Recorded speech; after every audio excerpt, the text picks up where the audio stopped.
흥미로운 미술 세계로 안내해드리는 시간이죠. 미술랭 가이드 홍지혜 아트 디렉터 나와 계십니다. 안녕하세요. 네, 안녕하세요.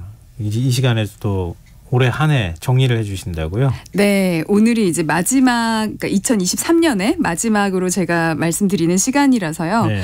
2023년 미술시장이 세계적으로 어떻게 흘러갔는지 한번 돌아보고 요약해보는 시간 가져보려고 하는데요. 네. 제가 우리나라 상반기 결산 이런 거는 좀 한번 해드렸던 것 같은데 세계시장 말씀을 안 드려서요. 세계적으로 좋은 보고서들이 지금 좀 많이 나오고 있어요. 그래요? 네, 아트시에서 그러니까 디 아트마켓 리캡, 그러니까 요약 2023 이런 게 하나 나와 있고요. 예. 아트프라이스에서도 2023 컨템포러리 아트마켓 리포트라는 게 나와 있고, 그리고 또 아트바젤과 UBS가 발간한 그 글로벌 컬렉팅 2023에 대한 서베이를 바탕으로 네. 오늘 한번 이렇게 꾸려보았습니다.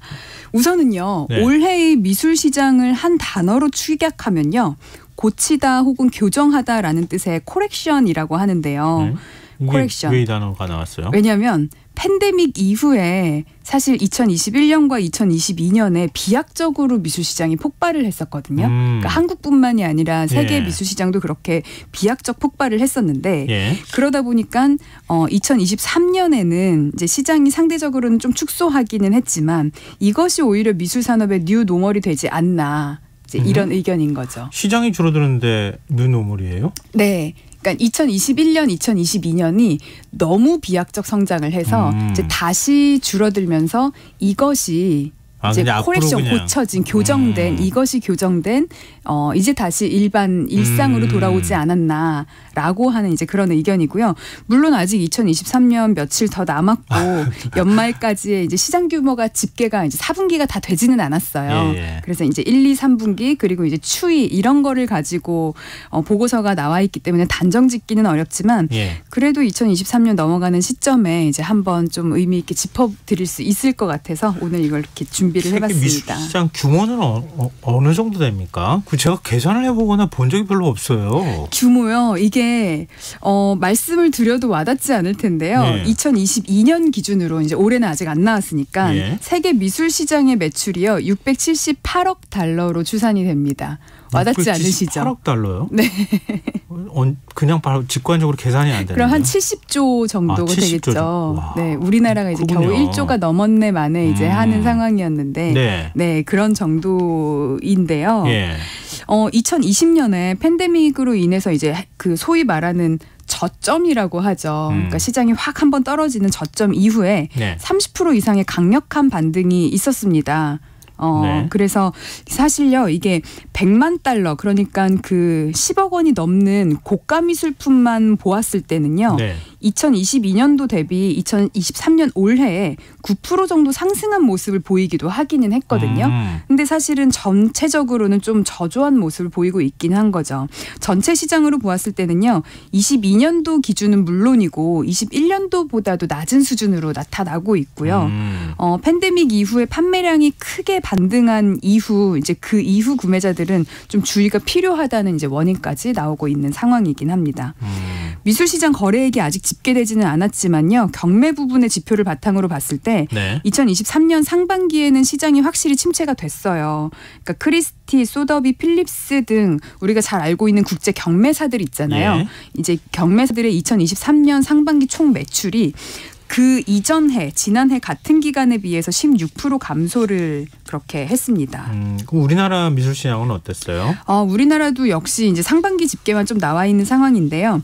국내 미술시장 거래 규모가 2019년과 2020년에는 모두 3천억대였거든요. 네. 근데 21년도에 9천억대, 그리고 작년에는 1조를 넘겼어요. 왜 이렇게 빨리 성장해요? 그러니까 세계 미술 시장이 뭐 130% 정도 성장을 할 때 예. 우리나라는 300% 성장이 거의 그렇죠. 있었던 거죠. 예. 3천억에서 1조를 넘기는 상황이 됐으니까 이게 좀 정상적으로 보이지는 않았기는 했거든요. 예. 물론 우리나라가 같은 규모의 GDP 국가들에 비해서 워낙 미술 시장 규모가 작았기 때문에 이런 발맞춰서 이제 이런 계기가 있을 때 확 네. 성장한 것이다. 오히려 이제 이것이 맞는 것이다. 이런 이야기도 있기는 했지만요. 어쨌든 좀 비약적 성장이 있었죠. 올해의 우리나라 미술 시장의 상반기 규모는요. 지난해 같은 기간에 비해서 이제 56% 수준에 머물렀습니다. 반토막 난 거네요. 네. 근데 제가 아까 이제 세계 시장이 16% 감소했다 그랬잖아요. 다시 말하면 84% 수준이었던 건데 그렇게 비교하면 한국 시장은 더 급격하게 축소가 됐네라고 생각을 하실 수도 있는데요. 이걸 보고 한국 시장이 더 안 좋구나 이렇게 생각하지는 마시고요. 세계 시장은 130% 성장했다가 84% 수준이 된 거고 우리나라는 300% 성장을 했다가 56%로 축소된 수준이 된 거기 때문에 큰 흐름 속에서 봤을 때는 이제 여전히 이제 우상향이라는 것을 인지를 하시면 좋을 것 같습니다. 워낙 이제 2022년에 폭발적으로 성장했기 때문에 상대적으로 나타난 수치이고요. 아직 전체 년도 집계는 안 됐지만 3분기 결산이 좀 나와 있는 게 있는데 3분기 때는 전년 동기 대비는 13% 정도 떨어진 상황으로 보입니다. 우리 근데 뭐 주식시장도 그렇고 다 그렇잖아요. 큰 손들이 어떻게 움직이느냐 이게 제일 중요하잖아요. 미술시장에도 큰 손이 있을 거 아니에요. 맞아요. 그 큰 손들은 어떻습니까? 막 사들여요? 아니면 그냥 막 팔아요? 큰 손들도요. 되게 좀 침체된 것이 보이고 있는데요. 그래요? 제가 참고를 했다고 하는 이제 보고서 3가지 중에서 아트바젤에서 낸 보고서가 고액 자산가 수집가들을 기준으로 했어요. 큰 손이네요. 네, 고액 자산가라고 하면은 부동산이나 이런 거 말고 금융자산만 100만 달러가 넘는 분들. 다시 말해서 금융자산만 한 12억 정도가 넘는 그런 고액 자산가들 대상으로 하고 있는데요. 우리나라 많은데 아파트도 20억씩 30억씩 하는 세상에. 부동산을 제외하고 금융자산만. 그렇긴 해도 하여튼. 그렇죠. 네. 그래서 이제 그런 사람들을 고액 자산가라고 대상을 했고요. 그런 사람들 한 2,800명에게 이제 설문을 직접 돌린 그런 결과인 거예요. 그들에게 그러니까 고액 자산가 수집가들을 대상으로 한 보고서에서는 미술품 구매 자금 비중이 2022년에는 자산의 그러니까 금융자산의 24% 정도였는데 많이 투자하네요. 23년에는 19%로 낮췄다고 하고요.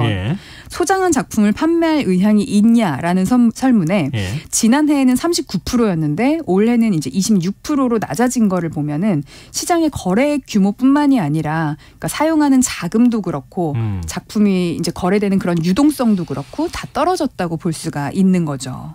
그러면 우리나라는 상대적으로 이렇게 미술품에 투자를 안 하는 편이네요. 네, 맞습니다. 우리나라 미술품에 정말 격하게 공감을 하시는데요. 맞아요. 그러니까 GDP 대비 사실상 우리나라 그 미술시장 규모가 3천억대, 그러니까 5천억이 채 안 된다고 했던 것이 약간 말이 안 되는 수준이기는 했었죠. 비슷한 GDP 대비로는 한 2, 3조 정도는 하는 것 같아요. 여전히 작은 수준이라고 합니다. 사실 미술품들이 계속 가격이 많이 올랐잖아요.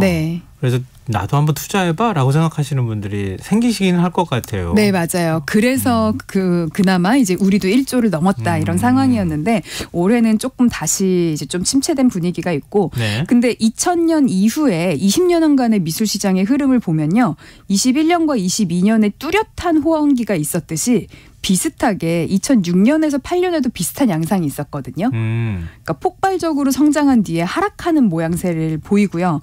또 그 이후에 완만하게 상승선을 따라가다가 이제 일정 시점에 다시 한번 정점을 찍는 그런 양상들이 있는데, 그래서 지금의 이 하락세가 과거의 양상과 비슷하게 봤을 때에는 거시적인 관점에서는 이제 시장이 계속 성장하고 있는 흐름에 놓여 있다고 볼 수는 있는데요. 이제 한국에서 유일하게 분기별로 미술시장 보고서를 제출하는 그 한국 미술품 감정 연구센터에 의하면 지금의 시장이 위기라기보다는 다시 일상적인 시장으로 되돌았다, 이제 이렇게 진단을 하고 있기도 합니다. 우리 주식시장도 그렇지만 장투. 맞아요. 미술품을 살려면은 실컷 감상하면서 오랫동안 갖고 있고, 또 그 정도 여유가 된다고 하면 그렇게 투자해도 한 10년, 10여 년 정도 지나면 다시 또 그 흐름이 올 많이 것이다. 오르게 되고, 그래서 그때 판다거나 이렇게 해도 얼마든지 수익을 또 뽑을 수도 있다. 맞아요. 그래서 이번에 이제 오늘 또 이제 난 기사에 의하면, 그러니까 지금 같은 때가 오히려 이제 투자를 하기에 좋은 어떻게 보면은 이제 그런 그래요? 상황이다라는 이제 기사도 보았는데요. 네. 사실 근데 그게 쉽지는 않아요.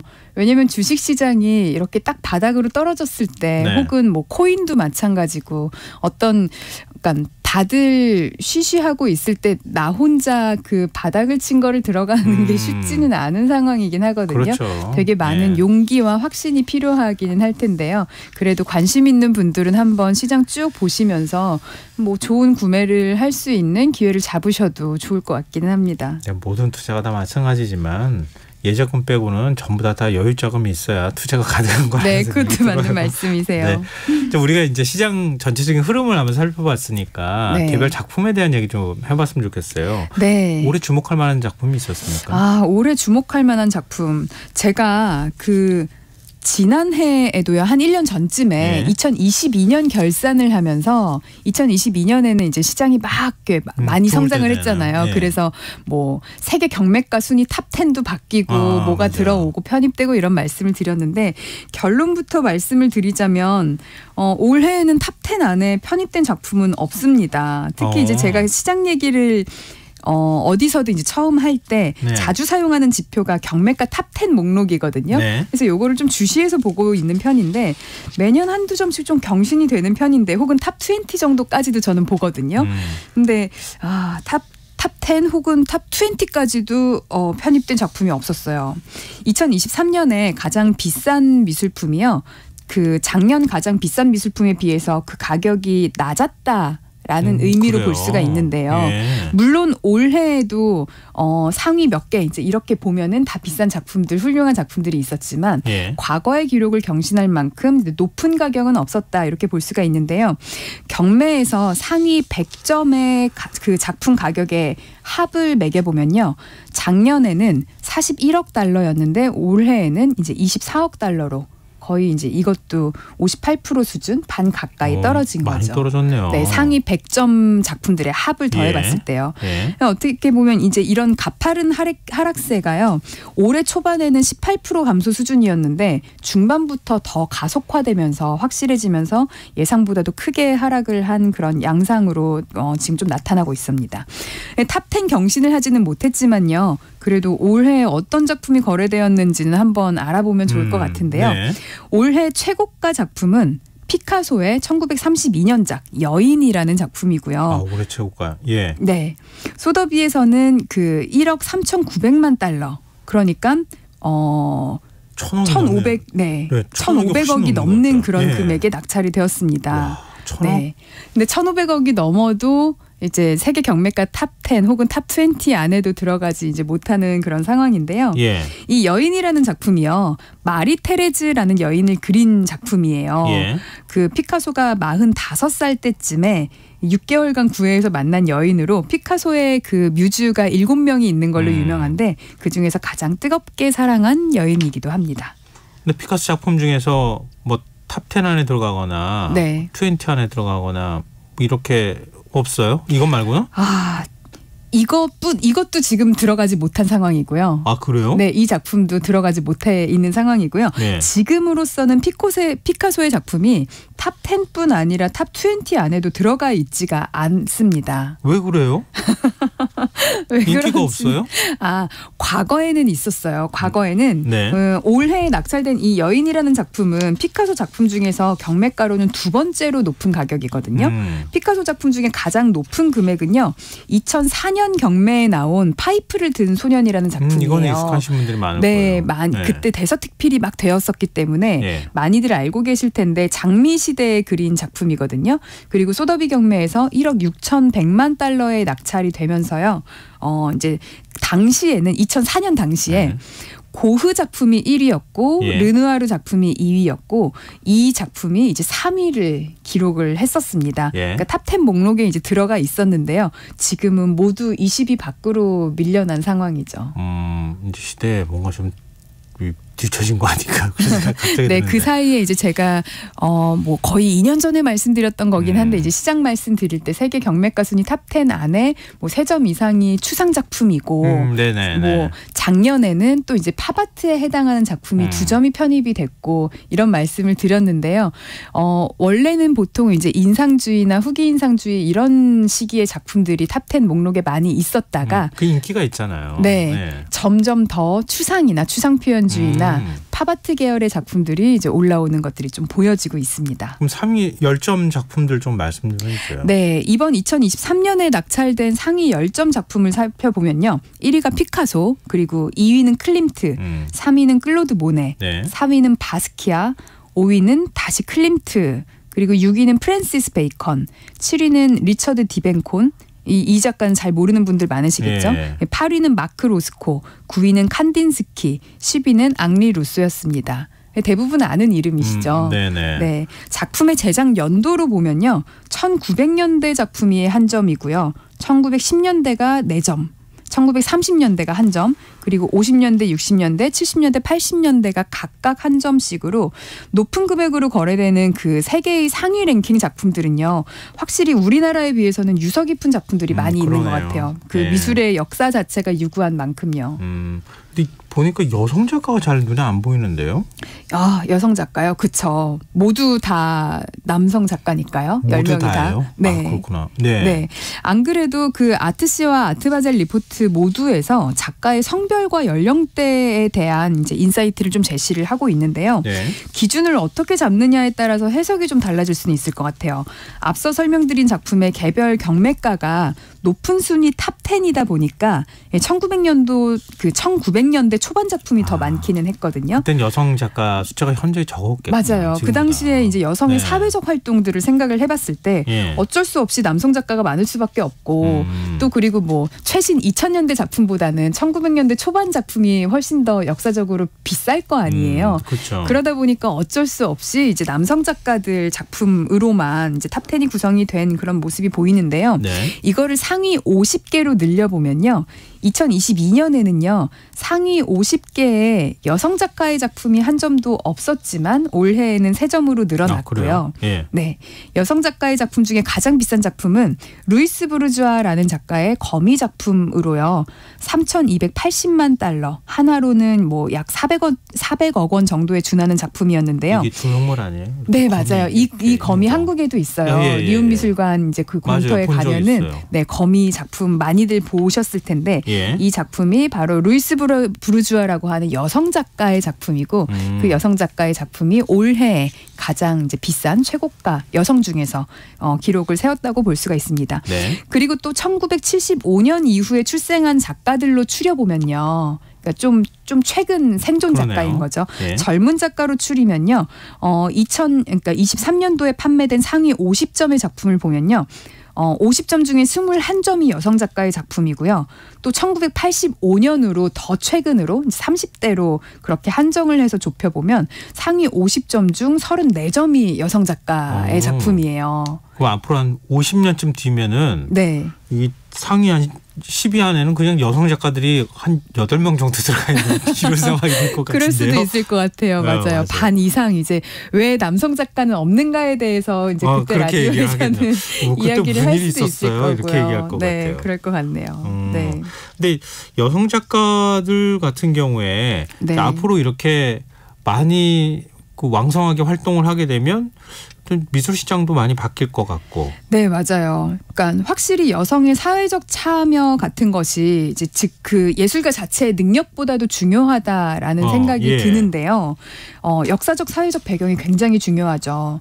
그래서 이제 제가 좀 눈여겨보는 것 중에 하나가 2024년에 그럼 이런 여성 작가든 아니면 신진 작가든 어떻게 작가들이 활동을 활발히 할 것이냐 이런 거에 좀 정부의 그런 뭐 예산이나 지원요? 지원이나 이런 게 어떻게 편성됐는지도 좀 중요한 지표가 될 것 같은데요. 2024년에 정부의 문체부 예산을 살펴보면요. 6조 9,796억 원으로 편성이 되었고요. 이게 올해 대비 3.5% 증가한 규모입니다. 그러니까 내년에는 문체부 예산이 좀 더 증가한다는 거죠. 물론 문체부 안에는요. 문화예술뿐만이 아니라 관광이나 체육 분야도 같이 섞여 있는데요.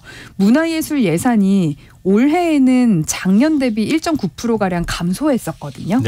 그런데 2024년에는 K-콘텐츠가 이끄는 경제 활력을 제고하고 국민들에게는 공정한 문화 접근의 기회를 보장한다는 것에 방점을 찍고 예산을 편성하겠다. 이렇게 전달을 해와서 기대를 좀 하고 있습니다. 아직은 그 문화예술 쪽이 정확히 몇 %로 이렇게 이제 좀 편성이 되는지는 나와 있지는 않은데요. 그렇지만 그 안에서 특히 미술진흥 예산이라는 것이 있는데요. 올해에는 356억 원 중에 6억 원이었는데 내년에는 441억 원으로 23%가량 증액이 된다고 하고요. 이 예산 중에서는요. 신진 작가와 그 갤러리의 전속 계약을 독려하고 아트페어 참가 지원 등 신진 작가 육성만을 위한 지원금이 13억 원이 포함이 되고요. 또 해외의 한국 미술을 소개하는 전시를 위한 지원금도 47억 원이나 그 신규 편성이 된다고 하니 내년의 미술 시장도 한번 기대해 볼 수 있을 것 같습니다. 특히 그 해외 한국 미술을 소개하는 전시 관련해서 올해 거래액만으로 진단하는 미술 시장 말고요. 그냥 한국 미술만으로 봤을 때 꽤나 의미 있는 발걸음이 있었던 것 같거든요. 뭐 어떤 거 말씀하시는 거예요? 제가 한번 소개해드린 적이 있는 것 같은데 한국의 실험 미술에 대한 재발견인데요. 1960년대에서 70년대의 한국의 실험 미술에 대해서 국립현대미술관과 미국의 구겐하임 미술관이 함께 공동 연구를 해서 전시를 올렸거든요. 올해에. 어찌 보면 한국 미술이 가장 실험적이었던 시기이고요. 그 1960년대가 정치적으로는 제3공화국이라서 굉장히 보수적이고 폐쇄적인 분위기 속에 서였는데요. 그 상황에서 역동적인 목소리를 내고자 하는 의지가 컸던 이제 전위적인 실험 미술을 다뤘죠. 2018년부터 5년간 국제적으로 협력하고 공동 연구를 했던 그런 결과물이었고요. 서울에서는 7, 8월에 전시가 열렸고 9월부터는 뉴욕 구겐하임 미술관에서 그리고 또 내년 2월부터는 LA의 해머 미술관에서 전시가 예정되어 있습니다. 근데 해외에서 반응이 굉장히 좋았던 모양이에요. 뭐 나쁘지는 않는데 좋았던 모양이에요라고 질문하시는 이유가 아니요. 그러니까 지금 이렇게 해외 순회까지 할 정도로 우선 이제 반응은 결과적인 거기 때문에 그 이제 전시의 결과보다도 그 이전에 구겐하임 큐레이터와 이제 국내에 있는 큐레이터가 같이 모여서 이야기를 할 때 한국의 이 실험 미술을 같이 공동 연구를 해서 국제 순회전을 할 만큼 의미가 있겠다라고 이제 입을 모아서 연구를 시작을 한 거겠죠. 물론 그것에 이제 대한 결과는 뭐 각각 진단하는 게 다르기는 할 텐데요. 저는 이제 꽤나 의미 있게 보고 있어요. 왜냐하면 뉴욕 구겐하임 미술관에서 지금도 열리고 있는데 제가 그 이 소셜 미디어 계정을 팔로우를 하고 있거든요. 지금까지 한 번도 한국 작가의 이름을 본 적이 없다가 불쑥불쑥 우리나라 작가의 작품이 이제 그곳에 가 있는 전경이 나오거나 아니면 작가의 퍼포먼스 포스팅이 실시간으로 막 올라오기도 하거든요. 구겐하임 미술관. 그러면 이제 정말 자랑스럽고 뿌듯하더라고요. 두어 달 전쯤에 그 이건용이라는 작가가 그 구겐하임에 가서 그의 트레이드 마크인 달팽이 걸음 작업이라는 퍼포먼스를 하면서 이제 작업을 하는 건데 그걸 선보였거든요. 그리고 그것이 이제 영상으로 올라와 있고 세계에서 이제 구겐하임 뮤지엄을 팔로우하고 있는 여러 이제 소셜 미디어 유저들이 다 이제 거기에 반응을 하고 이런 걸 보면서 그래도 반응이 좋구나 뜨겁구나 이제 자랑스럽구나 이제 이런 생각이 들었죠. 우리 한국 미술이요 이제 꽤나 오랫동안 단색화나 이제 좀 이런 것에 좀 취향이 쏠려 있었는데요. 혹은 이제 단색화 다음으로 민중미술에 대해서도 좀 관심을 가졌지만 메시지가 너무 직설적이다 보니 이제 미학적으로 좀 대중적 관심을 끌지는 못했는데요. 국내에서도 세계에서도 이제 재조명되는 이런 한국의 실험 미술이 좀 더 세계적으로 더 주목받을 날을 저는 이제 한번 기대를 해보고 있습니다. 내년은 아자아자입니다. 내년에 미술시장 더 좋아질 거라고 기대해 보겠습니다. 좋겠네요. 오늘 미술랭 가이드 홍재 아트 디렉터와 함께했습니다. 고맙습니다. 네, 감사합니다. 김성환의 시사양 오늘 순서 여기서 마칩니다. 모바일 쿠폰 당첨자는 홈페이지 공지사항에서 확인하실 수 있습니다. 편안한 밤 되십시오.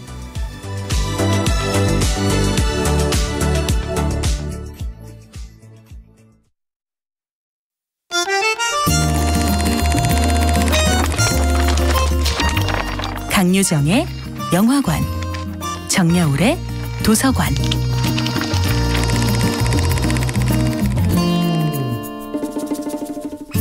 안녕하세요. 무심히 지나쳤던 영화를 돌아보며 삶의 마디를 짚어보는 평론가 강유정의 영화관입니다. 오늘은 마틴 스코세이지 감독의 플라워 킬링 문과 함께하겠습니다. 주인공 어니스트는 1차 세계대전에 참전하고 난 이후 빈털터리로 고향에 돌아왔습니다. 탈장으로 힘쓰는 일을 할 수 없던 어니스트는 오클라호마주 인디언 거주 지역에 멘토로 활약하는 삼촌의 권유에 따라 택시를 운전하게 됩니다. 삼촌은 마을 사람들에게 킹으로 불릴 만큼 신망이 두텁고 영향력이 지대합니다. 어니스트에게 일자리를 주며 삼촌 킹은 은근슬쩍 운을 띄웁니다. 석유가 매립된 순혈 땅을 가진 원주민 가족이 있고 그들은 4명의 자매와 1명의 엄마뿐이니 그 중에 딸 하나와 결혼한다면 큰 부를 누릴 수 있다고 말입니다. 레오나르도 디카프리오가 맡은 어니스트는 돈과 위스키, 자동차를 사랑하는 속물이기도 하지만 그렇다고 뼛속까지 악당은 아닙니다. 어니스트는 돈도 사랑하지만 오세이족 여인인 몰리를 진정으로 사랑하기도 합니다. 삼촌 킹에게 이런저런 설명을 듣기 전부터 손님으로 만났던 몰리에게 어니스트는 호감을 갖고 있었죠. 다만 몰리가 순혈 땅을 가진 부자라는